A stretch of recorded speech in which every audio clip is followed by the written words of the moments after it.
anabwera kudzamutenga inu uyu padzana, akamphunzitse ndi kumsamala inu uyu msungwana.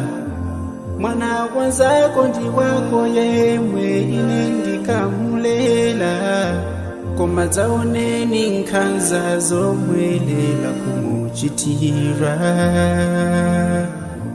Chakudya chake chovutikira, ngakhale chikondi choperewera, zintchito zonse wogwira ndiye.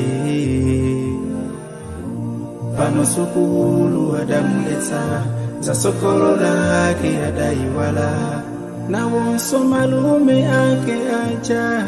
Yeye wanahi mumukonde ngati ndi wanu uyu mwanahi, nayenso ali ndi maloto ake uyu mwanahi. Mwina pamawa adzakuthandizeni nduyu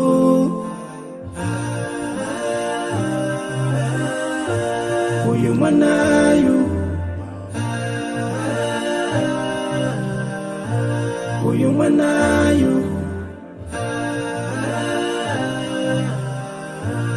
uyu mwanayu. Inde poti simudziwa kuti mawa libalanji bwanji, muganizepo kawiri katatu pa zomwe mukuchitazi. Analakwanji? Inde poti mkamwana adza ndi mangolomera kuti akaopse, apezerapo mwayi pakufoka kwake. Mwana kuyesera kudziphimba kudzikutira ngati kope, nkudzangooneka yokha nkhope. Mwadzutsa dzanu dzikope, mwapezerapo danga pa umphawi wake, mwati mudzipope. Mwampatsa kakwacha kuti munkope, mwanamizanamiza nkumpaka matope. Akubwera atagwetsa nkhope, kanthawi kochepa mwaononga tsogolo alibe. Ndinomvetsa chisoni umunthu mulibe, ntchito zoposa msinkhu wake. Ina pamwamba pa ina, usiku sagona alibe loto. Mosakubisirani mukuputawo ndi moto. Muleleni ngati wanu, mpatseni chakudya chanu, zovala zanu, pogona panu. Mulungu adzayeretsa mathelo anu.